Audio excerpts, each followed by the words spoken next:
할렐루야.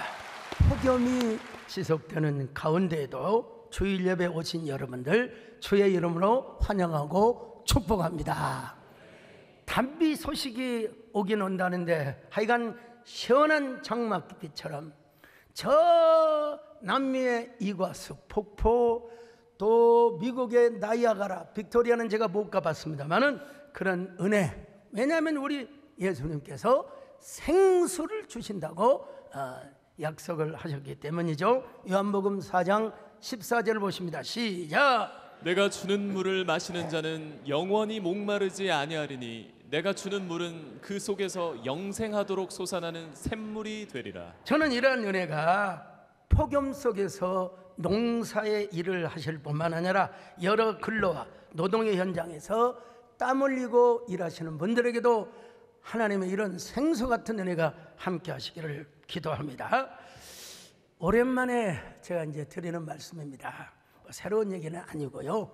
1992년 바르셀로나 올림픽에서 마라톤으로 금메달을 목걸이에 건 황영조 선수를 기억하실 겁니다. 1992년 바르셀로나 올림픽에서 금메달을 받았다. 대단한 일이죠. 마라톤 선수는 보통 25km에서 30km를 달리는 중에 내가 이게 보통 미친 게 아니야. 내가 뭐 한다고 이렇게 달려. 난 다시는 안 달릴 거야. 이번 경기 말고는 내가 다시는 안 달릴 거야. 이런 생각을 한다는 것입니다. 그런데 그 고달픈 마라톤의 여정에 어떠한 감독이 있느냐에 따라서 달라진다는 거예요. 황영조 선수가 마라톤을 할 때 감독을 맡으셨던 분이 고 정봉수 감독님이셨습니다. 한 번은 황영조 선수가 한강변을 달리고 있었습니다. 근데 감독님은 뒤에서 자전거를 타고 그러니 황영조 선수의 마음이 얼마나 미치겠습니까? 자기도 뛰어야지. 감독님이 자전거를 타고 그냥 나도 죽고 감독님도 죽여버릴 거야. 내가 이렇게 소리 질러서는 안 되는데 여러분, 그때마다 이 감독님이 기회를 놓치지 않고 뭐라고 말한 줄 아십니까? 이분이 저 경남 양산 분이란 말이에요. 그러니까 전형적인 경상도 말을 안 쓸 수가 없어요. 영조야, 닌 안 보이지? 내 눈에 훤히 보인대. 네가 바르셀로나 올림픽에 가서 금메달을 목에 들고 감격의 눈물을 흘리는 모습이 내 눈엔 훤히 보인대.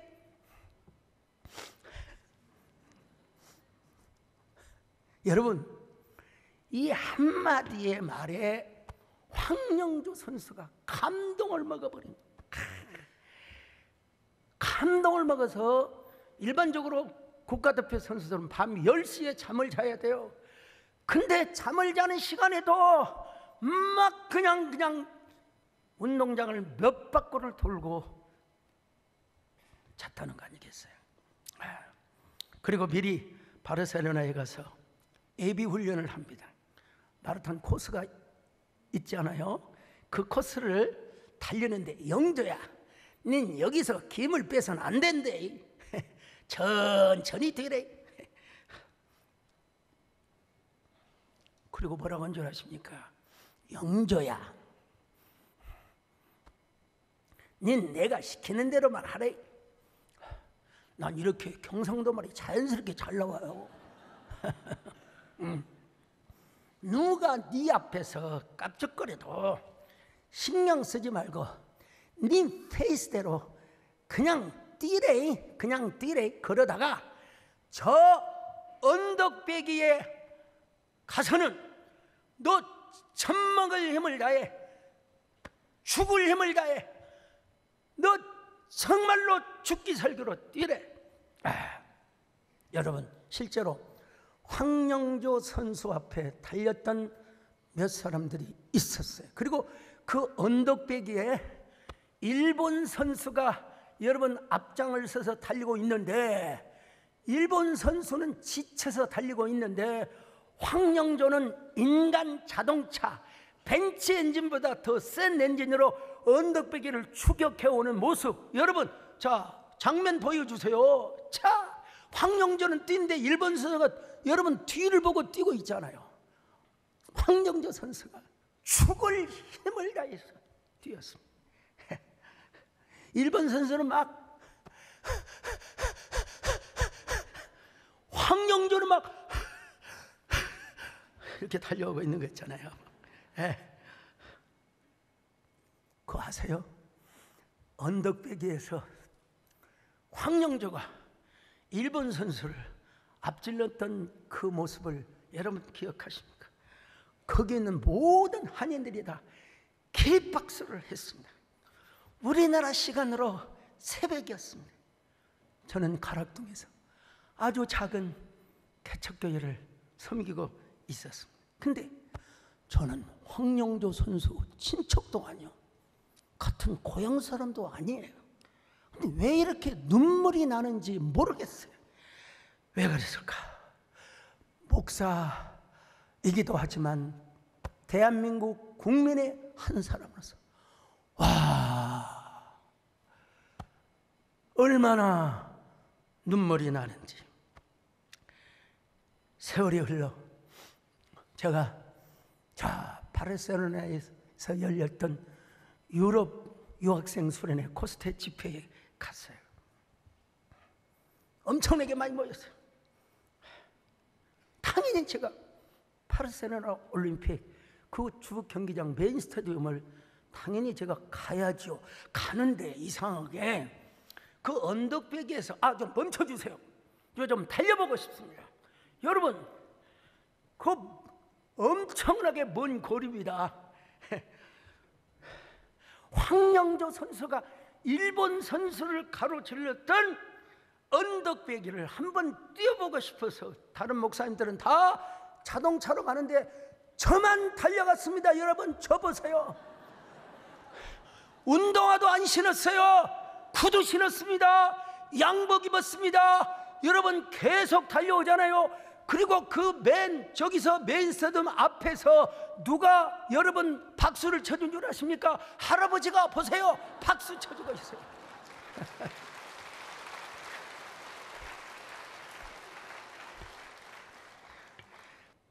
이것은 여러분 어떠한 돈으로도 살 수 없는 귀한 가치 있는 영상이라고 생각합니다. 오늘 본문에 소개되는 사도 바울도 사명의 길을 죽기 살기로 달렸던 사람입니다. 자, 24절 보십니다. 시작. 내가 달려갈 길과 주 예수께 받은 사명 곧 하나님의 은혜의 복음을 증언하는 일을 마치려 하면은 나의 생명조차 조금도 귀한 것으로 여기지 아니하노라. 바울은 여러분 1차 전도 여행 때 학자들에 의하면 5,000km 배를 타고 걸어다니고 5,000km, 그 다음에 2차 전도 여행 때는 3,000km, 3차 전도 여행 때는 2,000km. 그러면서 이방인과 임금들에게 여러분 예수 그리스도의 복음을 전했습니다. 사도 바울은 3차 선교 여행을 마치고 에베소 교회가 있는 밀레도 항구에 도착했습니다. 사람을 보내어서 에베소 교회 장로들을 불렀습니다. 내가 당신들에게 언제 금이나 은을 원하더이까?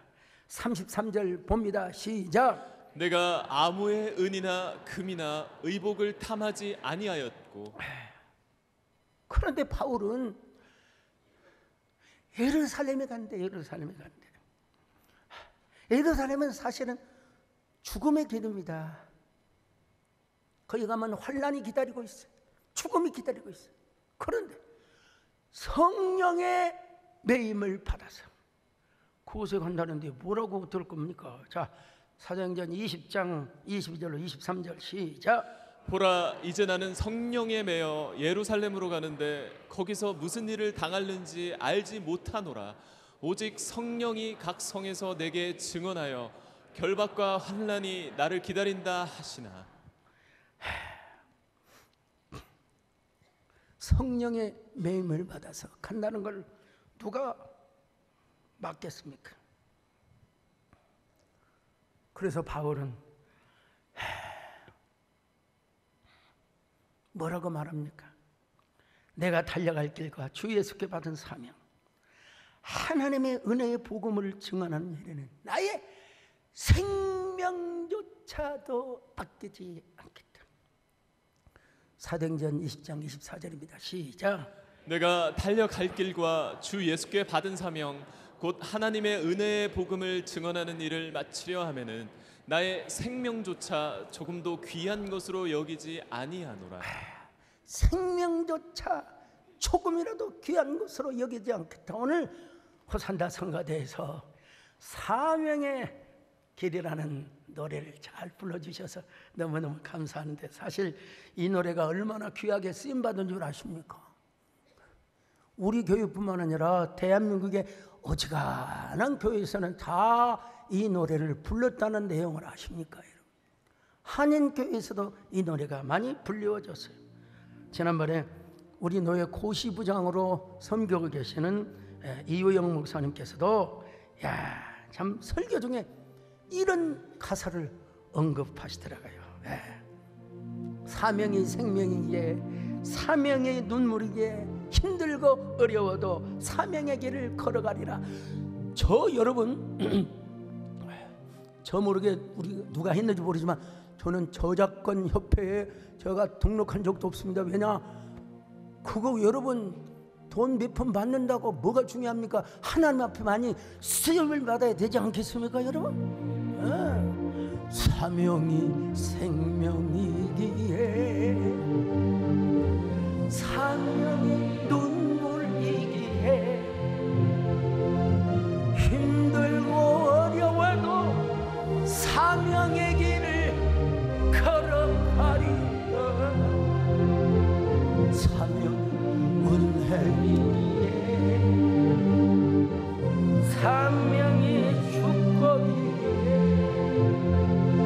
외롭고 고독해도 사명의 노래 부르리. 무엇 때문에 바울은 그렇게 달렸습니까? 주 예수님의 은혜의 복음, 그 복음을 전하는 사명의 길을 달리고 달렸던 것입니다. 그러다가 마지막으로 이제 예루살렘에 간대요. 예루살렘에 가면서 바울에게, 장로님들에게 이러한 부탁을 하고 있습니다. 18절로 20절 시작. 오매 그들에게 말하되 아시아에 들어온 첫날부터 지금까지 내가 항상 여러분 가운데서 어떻게 행하였는지를 여러분도 아는 바니 곧 모든 겸손과 눈물이며 유대인의 간계로 말미암아 당한 시험을 참고 주를 섬긴 것과 유익한 것은 무엇이든지 공중 앞에서나 각 집에서나 거리낌이 없이 여러분에게 전하여. 자, 여기 보세요. 모든 겸손과 눈물이며, 그리고 유익한 것은 공중 앞에서 다 버리고, 그리고 뭐예요? 여러분에게 거리낌 없이 하나님 나라의 회개의 복음을 전했다는 것입니다. 자, 21절 더 볼까요? 시작. 유대인과 헬라인들에게 하나님께 대한 회개와 우리 주 예수 그리스도께 대한 믿음을 증언한 것이라. 하나님에 대한 회개와 우리 주 예수 그리스도에 대한 믿음의 증언을 하였다고 고백하고 있어요. 거리낌 없이 내가 복음을 전했어요. 여러분도 자기 자신의 명예나 이득을 생각하지 마십시오. 하나님의 말씀에 의지해서 성도들을 감독하지만,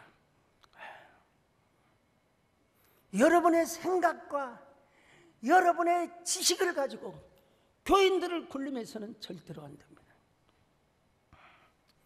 왜냐하면 교회는 여러분들의 놀이터가 아니라, 여러분들이 굴림하기 위해서 존재하는 게 아니라 하나님의 피로 사신 교회이기 때문에. 자, 27절로 28절 봅니다. 시작. 이는 내가 꺼리지 않고 하나님의 뜻을 다 여러분에게 전하였음이라. 여러분은 자기를 위하여 또는 온 양떼를 위하여 삼가라. 성령이 그들 가운데 여러분을 감독자로 삼고 하나님이 자기 피로 사신 교회를 보살피게 하셨느니라. 자기 피로 세우신 교회라 이 말이에요. 그러므로 오늘 교회는 우리의 놀이터가 절대로 아닙니다. 누군가를 지배하려고 여러분 세워지는 교회가 절대로 아닙니다. 교회는 은혜 받는 곳입니다. 교회는 예배드리는 곳입니다. 교회는 섬기는 곳입니다. 지난번 장로 고시 때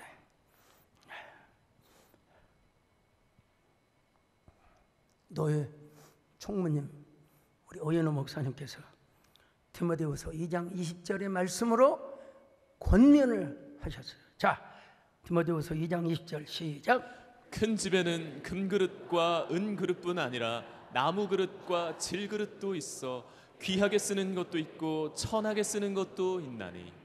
자, 당연히 큰 집에는 큰 그릇도 있고 적은 그릇도 있고 또 금그릇도 있고 나무그릇도 있죠. 그러니까 그분에 의하면 당연히 그렇게 말씀하셔야죠. 장로가 되면 좀 쪼잔하게 놀지 말자. 좀 배포가 좀 있어야 된다. 그릇의 사이즈를 좀 키워야 한다. 당연한 말씀이죠. 당연한 말씀. 저에게 또 담임 목사로서 시간의 배려를 허락해 주셨어요. 사실 저는 노회장을 한 6번 계속했을 거예요. 제가 독재를 한 게 아니라 우리 노회 위상을 위해서 목사님 좀 계속 맡아주시기를 바랍니다. 저는 노회장뿐만 아니라 총회장을 했고 한교총 대표장을 한 사람이죠. 제가 올라가서 비전홀에서 무슨 말씀을 하는지 알아서 좋습니다. 오케이. 그릇의 사이즈도 좋습니다. 제발 그래 주시기 바랍니다. 그러나 사이즈가 크되 하나의 전제 조건이 필요합니다. 그게 뭐냐? 정결하고 깨끗한 그릇이어야 됩니다. 정결하고 깨끗할 때 우리의 사이즈가 커지게 될 것입니다. 바로 뒤에 있거든요. 디모데후서 2장 21절입니다. 시작. 그러므로 누구든지 이런 것에서 자기를 깨끗하게 하면 귀 쓰는 그릇이 되어 거룩하고 주인의 쓰임에 합당하며. 보세요 여러분. 깨끗하고 정결하면 하나님께서 귀하게 써주신다고 말씀하지 않습니다. 바울은 그런 사명자가 되었음에도 불구하고 신중하게 결정을 하면 참 좋았을 텐데 뭐 성령의 매임을 받았으니까 뭐라고 얘기를 할 겁니까? 실제로 결과를 보면 예루살렘에 가서 분명히 예수님을 전하였습니다. 이 세상에 유일하게 구원을 주실 분이 누구냐? 예수 그리스도라고 했어요. 자, 복음을 전하다가 유대인들의 분노를 사서 감옥에 갇혔어요. 24장 27절 봅니다. 시작. 이태가 지난 후 보르기오 베스도가 벨릭스의 소임을 이어받으니 벨릭스가 유대인의 마음을 얻고자 하여 바울을 구류하여 두니라. 여러분, 바울은요 아그리파 왕과 베스도 총독에게 뭐라고 한 줄 아세요?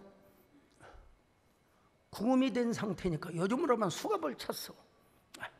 수갑을 올렸다 내렸다 하면서 자신의 무죄를 주장하는 게 아니라 예수 그리스도를 어떻게 만났고 그분을 통해서만 구원을 받는다는 사실을 여러분 법정에서 증언하였습니다. 26장 19절로 23절 시작. 아그리빠 왕이여, 그러므로 하늘에서 보이신 것을 내가 거스르지 아니하고 먼저 다메섹과 예루살렘에 있는 사람과 유대 온 땅과 이방인에게까지 회개하고 하나님께로 돌아와서 회개에 합당한 일을 하라 전함으로 유대인들이 성전에서 나를 잡아 죽이고자 하였으나 하나님의 도우심을 받아 내가 오늘까지 서서 높고 낮은 사람 앞에서 증언하는 것은 선지자들과 모세가 반드시 되리라고 말한 것밖에 없으니 곧 그리스도가 고난을 받으실 것과 죽은 자 가운데서 먼저 다시 살아나사 이스라엘과 이방인들에게 빛을 전하시리라 함이니이다 하니라. 여러분, 아니 법정에서 자기가 무죄합니다 이런 얘기를 해야지, 거기서 자기가 예수님을 만난 것을 간증을 하고 예수 그리스도의 복음을 전하고 있다, 이거 보통 미친 게 아닙니다 사실은. 그러자 바울의 말을 들은 베스도 총독이 뭐라고 한 줄 알았어요? 바울아, 아무래도 네가 미친 것 같구나. 너가 공부를 많이 해서 네 학문이 너를 미치게 하였구나. 자, 24절 보세요. 시작. 바울이 이같이 변명하매 베스도가 크게 소리내어 이르되 바울아, 네가 미쳤도다. 내 많은 학문이 너를 미치게 한다 하니. 그러자 바울이 뭐라고 합니까? 베스도 카카여, 내가 미친 것이 아니여 참되고 온전한 말을 하고 있습니다. 26장 25절 시작. 바울이 이르되 베스도 각하여, 내가 미친 것이 아니요 참되고 온전한 말을 하나이다. 아그리빠 왕에게 묻습니다. 왕이여, 선지자를 믿으십니까? 당연히 선지자를 믿는 줄 아나이다. 그러자 아그리빠가 뭐라고 말합니까? 네가 작은 말로 나를 그리스도인이 되게 하려 하는도다. 자, 27절로 28절 시작. 아그리빠 왕이여, 선지자를 믿으시나이까? 믿으시는 줄 아나이다. 아그리빠가 바울에게 이르되 내가 적은 말로 나를 권하여 그리스도인이 되게 하려 하는도다. 바울이 뭐라고 말합니까? 말이 적으나 많으나 왕과 총독뿐만 아니라 이곳에 모여있는 법정에 많은 사람들 나같이 결박되는 것만 빼놓고는 다 나와 같이 되기를 원합니다. 자, 29절 시작. 바울이 이르되 말이 적으나 많으나 당신뿐만 아니라 오늘 내 말을 듣는 모든 사람도 다 이렇게 결박된 것 외에는 나와 같이 되기를 하나님께 원하나이다 하니라. 여러분, 보통 미치지 않고서, 우리는 미쳤다고 안 하죠. 홀리게 되었다. 아그리빠 왕이야. 왕이라고 해서 진짜 행복하십니까? 베스도 총독이여, 총독이라고 해서 마음에 진정한 행복이 있으십니까? 저의 재판을 지켜보게 하여 이 자리에 참석하신 여러분들이요, 진정한 평화가 있으십니까? 그 평화를 소유하려면 예수 그리스도를 믿으시기를 바랍니다. 그대가 만일 참된 행복을 찾거든 예수님을 만나보세요. 그분으로 인하여 참 평안을 얻으며 나와 같이 고백할 거요. 나 예수가 좋다워, 나 예수가 좋다. 주를 사랑한다. 베드로 고백처럼 나 예수를 사랑한다. 예수님을 사랑하시면 아멘합니다. 바울은 무모할 정도로 도전적이었습니다. 세상적인 표현을 빌리면 베스도가 말하는 것처럼 미친 사람이었습니다. 우리는 다시 말씀드립니다. 미친 게 아니라 홀리게 되었다고 해야 돼요. 홀리. 그래서 바울은 죄수의 신분으로 로마로 압송이 됩니다. 로마의 감옥에 갇히죠. 1차 감옥 때는 가택연금과 비슷한, 그래서 많은 사람들이 찾아왔어요. 그 중에는 가이사 황제의 측근 가족들, 여러분 실명을 밝히잖아. 원로원, 우리 김창조 장님 같은 연방 상하의원, 이런 사람들을 전도한 거요. 전도한 거요. 자, 빌보서 4장 22절 시작. 모든 성도들이 너에게 문안하되 특히 가이사의 집 사람들 중 몇이니라. 가이사의 집, 황제의 가족과 최측근. 그러다가 나중에 AD 64년경에 참수를 당합니다. 지금도 로마의 저 근교에 가면 바울 참수 기념교회가 있어요. 바울이 목배임을 당하여 순교를 합니다.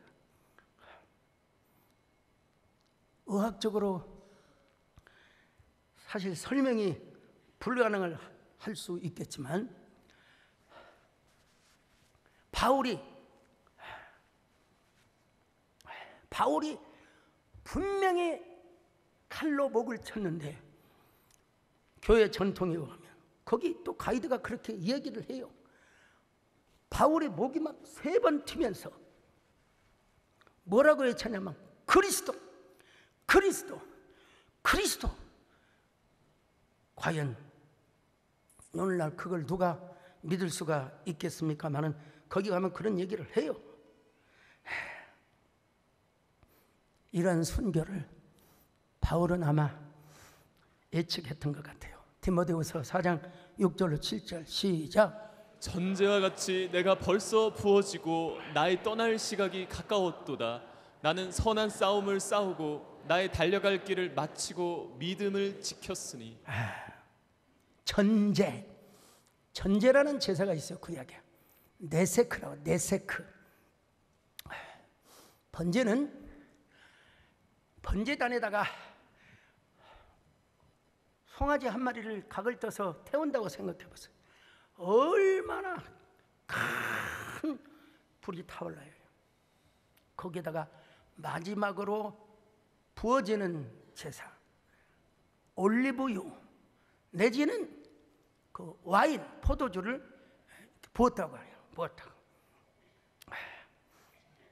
그럼 얼마나 향이 죽여줬겠습니까? 향이 아주 그냥 죽여줘요. 자, 여러분, 저 어린 시절에 가난한 집이나 부잣집이나 다 똑같이 떡을 해 먹습니다. 여러분, 떡을 해 먹어요. 근데 떡도요, 한 10일 정도 지나면 떡이 굳어버려요. 완전히 돌처럼. 그걸 잘못 먹었다가 이빨이 부러집니다. 여러분, 그걸 어디다가 구워 먹느냐? 소주 끓이는 부엌에 불에다가 다 그냥 던져놓으면 떡고물 타는 냄새가 아주 그냥 어쩐다고요? 죽여줘요.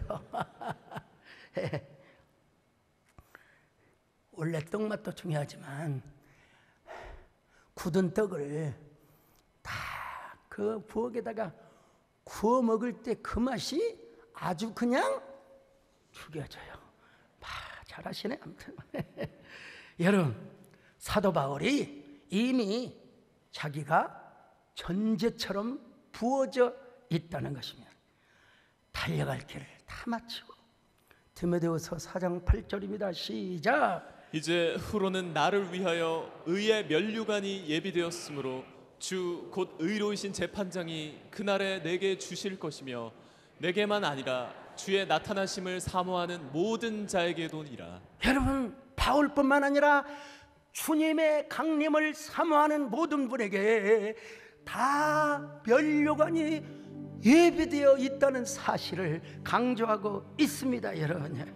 여러분, 하나님의 나타나심을 사모하시기를 바랍니다. 주님의 예수님의 강림하심을 사모하시기를 바랍니다. 그럴 때 뭐예요? 우리에게 면류관이 예비되어 있다. 선한 싸움 다 싸우고 의의 면류관 받았으리라. 선한 싸움 다 싸우고 의의 그사. 저 마포 양화절에 가면은 선교사님들의 묘비가 있습니다.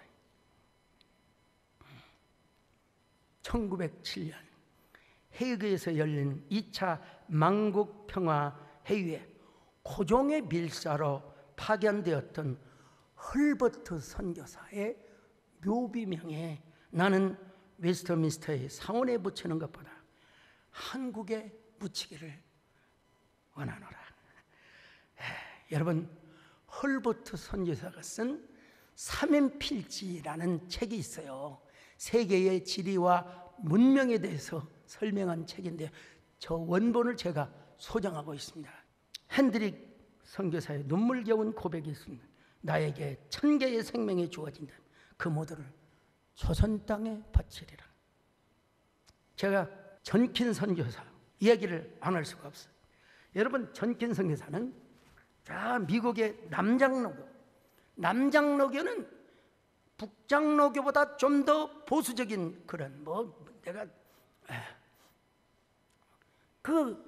아주 아버지가 성공한 판사였으면 여러분 당시 미국의 상류층의 삶을 살 수 있다고 보장받을 수 있어요. 그런데 그 전킨 선교사가 우리나라의 선교사로 옵니다. 그것도 제일 낙후된 군산 지역에 선교사로 옵니다. 선교의 본거지를 국머리라고 했는데 지금은 구암동이라고 이름이 바뀌어졌습니다. 여러분, 구암 스테이션에 선교본부를 두고 제가 졸업한 영명학원, 지금은 이제 군산 제일고등학교로 가지만, 그리고 군산 영광여자고등학교를 설립하셨습니다. 그런데 그 선교사님은 자녀를 3명이나 풍토병으로 잃었습니다. 이것은 선교사의 슬픔이 아니라 선교사의 영광이요 특권이라고 했어요. 그 또한 풍토병에 걸려서 43세의 나이에 천국에 갑니다. 끝까지 달린 선교사의 행복이라고 할 수 있겠죠. 저는 어린 시절에 교회를 다니지 않았습니다. 우리 동네에서 참포리 타작하고 모내기를 하는데 깨끗한 한복을 입고 교회 나가는 사람들을 다 우리 동네에서 저 미친 인간들이라고요. 저 미친 뭐라고는 안 하겠어요. 아무튼요. 저도 다 교회 다니는 사람들 미친 사람들인 줄 알았어요. 그래가지고 막 교회 다니는 친구들을 얼마나 괴롭히고 얼마나 따돌리고. 여러분, 제가 회개합니다. 회개 많이 했습니다. 우리 교회 김기승 권사님도 막 교회 다닌다고 제가 얼마나 막 욕도 하고 그랬는지 몰라요. 회개합니다. 어린 시절에 교회를 안 다니다 보니까 제가 뭘 잘 잡았냐면 깨구락지를 잘 잡았어요. 그리고 그 미꾸라지 있잖아. 미꾸라지는 논두렁 밑에 논구렁에 진흙탕에 미꾸라지가 막 길고 두꺼운 미꾸라지가 막 그냥 팟게스로 잡았어요. 그냥 팟게스. 근데 아니 옆에서 미꾸라지를 팟게스를 가져와 가지고 2마리 3마리 잡고 미꾸라지를 못 잡고 있어요. 난 미꾸라지 도사인데. 그래서 미꾸라지를 왜 잡냐고 물어봤어요. 남편이 폐병에 걸려가지고 미꾸라지 먹으면 좋아진다고 해서 미꾸라지를 잡는데요. 그래서 가만히 쳐다보니까 아이고 우리 큰누님 큰 누님이 시집을 가셨거든요. 그 큰 누님이 초등학교 2학년 때 시집을 가셨는데, 옛날에는요, 저희 아버님께서 연한 이씨, 여기 연한 이씨 계시면 진짜 영광으로 생각하세요. 연한 이씨면 묻지도 않고 여러분 그냥 딸을 줘버렸어요. 연한 이씨가 그렇게 양반이라는 거예요. 한마디로 말해서. 우리 매형이 옛날에 면석이면 대단한 거죠. 면석이에다가 또 연한 이씨에다가 뭐 우리 누님은 선볼 그런 기회도 없었어요. 그냥 선택권이 없었어요. 아버지가 가라. 그런데 가만히 우리 누님이 시집갈 때 내가 엉엉 울었어요. 그 누님을 연모하고 사랑하는 마음에서 그 아줌마를 보니까 우리 큰 누님하고 비슷한 또래인 것 같아요. 그 어린 꼬마에게 측은지심, 성경을 말하면 헤세드, 그런 측은지심이 생겨가지고 제가 미꾸라지를 다 부어줘 버렸어요. 미꾸라지를 다 부어줘 버렸어요. 그랬더니 초등학생인 저에게 그 아주머니가 저한테 뭐라고 말한 줄 아세요? 아이고 총각, 아심찬에서 어쩐대요. 야, 여러분, 이 아심찬하단 말이 우리 지역에서 무슨 말이냐? 미안하고 고맙다 이 말이요. 미안하고 고맙다 이 말이에요. 참 제가 타고난 본성이 그랬다는 걸 여러분에게 말씀드립니다. 옛날에 글쎄요, 우리 김표현 장로님 서천에 사시니까 혹시 모르겠어요. 옛날 정권사님 시골에 구렁이가 많이 있었어요, 없었어요? 초가집에 살 때 구렁이가, 까만 구렁이가 부엌까지 들어왔어요. 부엌까지 들어왔어요. 그러면 우리 할머니가 여러분 96세까지 사셨어요. 그렇게 골연초를 피우시고 그 아무 상관없더라고 보니까. 할머니가 피우니까 저도 호기심에서 습자지로 한번 빨아 피워봤어요. 머리가 핑 돌더라고. 할머니는 그걸 하루에 몇 번을 피워도 절대로 폐암 안 걸리고 하여간 96세까지 사셨어요. 우리 정권사님 가시니까 아이고 우리 강석이 손자 밥 해주는 사람이요 물어. 총기가 분명하셨어요. 분명히. 네, 옛날에 구렁이를 뭐라고 했냐면 성주님이라고 해서 성주님. 구렁이가 부엌에 나타나면 할머니가 아이고 성주님 귀하신 몸이 여기까지 납시였습니까? 성주님 그러면 신기하게 구렁이가 바깥으로 나가요. 저는 물을 닫아 놓고 지게 작대기로 그 구렁이 대가리를 확 쳐가지고 그거 잡으면 큰일 난다고 그랬습니다. 여러분, 할머니가 하시면 큰일 났어요. 근데 그 구렁이 잡아다가 누구한테 갖다 줬다고요? 저한테 총각.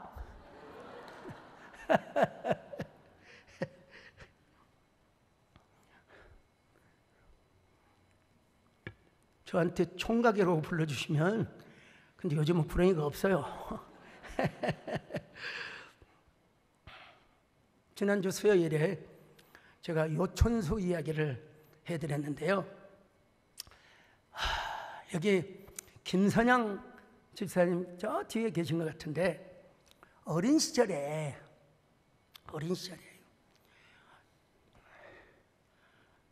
자, 오동 국민학교, 조금 초등학교라고 하지만 어린 시절에 우리 동네는 택시 하나도 못 돌았어요. 왜냐하면 다리가 나무다리예요. 나무다리. 거기에 어떤 사람이 오토바이 타고 가다가 떨어져 갖고 더 이상 오토바이를 못 돌았어요. 어린 시절. 우리 동네는 그렇게 꼴짝이었어요. 여러분. 뭐 기억력, 비읍비읍 다 저는 비교적 막내였기 때문에 뭐 그런 것도 자유로웠어요. 까막 눈으로 여러분 제가 딱 초등학교 입학을 했습니다. 근데 홍수가 나면 여러분 그 요천수에 막 물이 그냥 언젠가는 저 어린 시절에 지금 있는 그 오동교회 그 교회까지 다 밀려버렸어요. 다 떠내려가 버렸어요. 홍수가 나면 보통 돼지 새끼, 소 새끼 막 다 떠내려가, 다 떠내려가. 꽥꽥 소리를 하면서. 그러면 나무로 만든 다리도 다 떠내려가 버렸어요. 그러면 저 척동 저 앞에서 선생님들이 오촌, 초동 두 동네가 있거든요. 야, 너희들 오늘 학교 오면 안 된다. 절대로 안 된다. 오지 마라, 오지 마라, 오지 마라.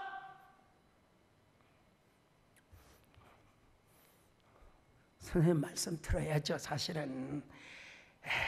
그럼에도 불구하고 무모한 도전을 하였습니다.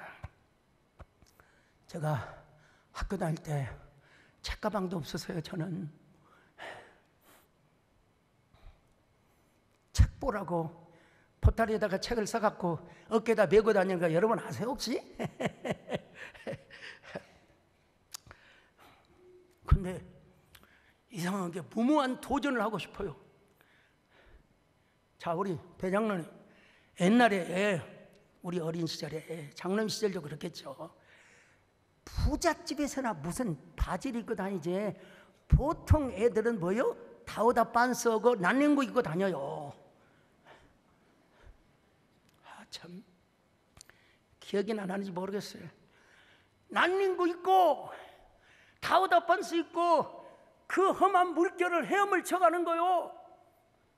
근데 어느 누구도 거기를 헤엄칠 수가 없어요.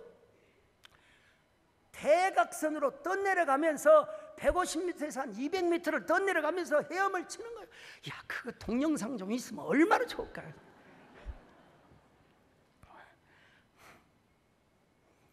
거기 요천수 담벼락에 돌을 넣은 철사망이 있어요. 철사망. 그걸 못 잡았으면 저는 저 섬령강 밑으로 떠내려가 버리고 말았어요.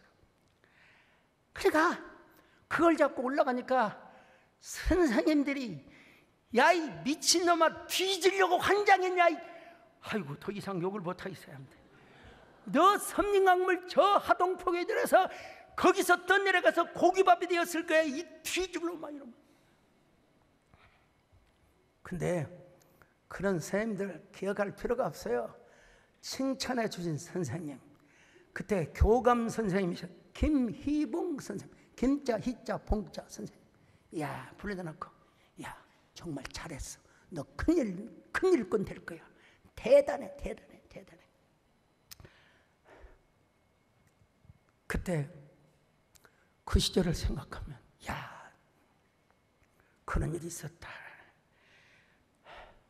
제가 다녔던 초등학교 교가, 여러분 누가 여러분 교가 기억하십니까? 지리산 정기문 무덤산을 앞보고 용천의 맑은 물 할미섬을 감도는 대안에 꽃송이 곱게 자라니 아름다운 이름이 오동국민학교. 이 정도면 뭐. 그 다음에 또 있어요. 덕과 몸을 길러서 새일꾼 대리, 덕과지에 닦아서 새일꾼 대리, 전통의 길이 빛나 오동의 천하.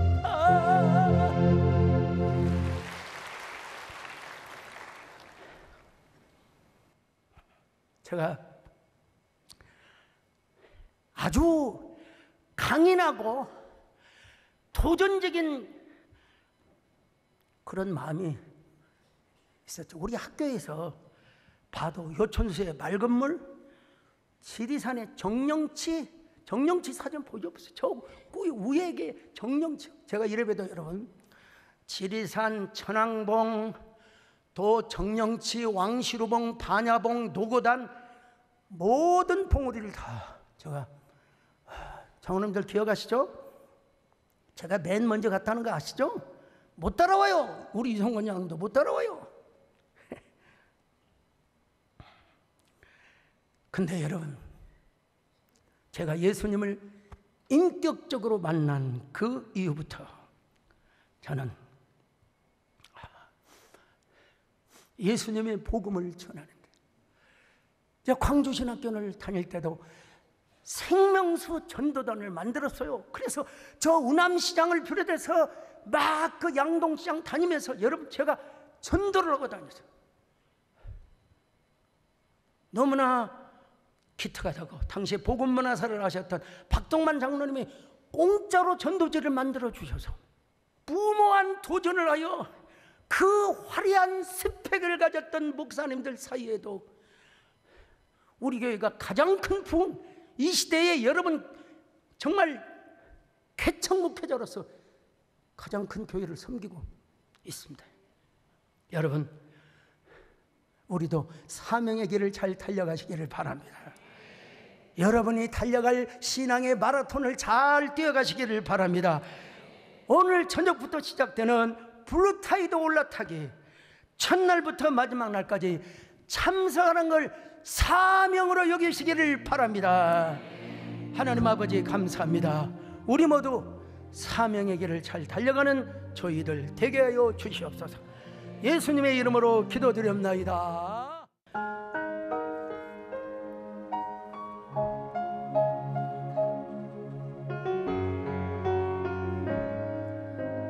나의 약함하시는 주님, 강하게 날 붙드네. 좁은 길을 외면하려 할 때도 날 이끌어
지금은 주 예수 그리스도의 은혜와 하나님 아버지의 사랑하심과 성령의 위로와 교통하심의 역사가 이제로부터 영원히까지 함께 있을지어다. 아멘.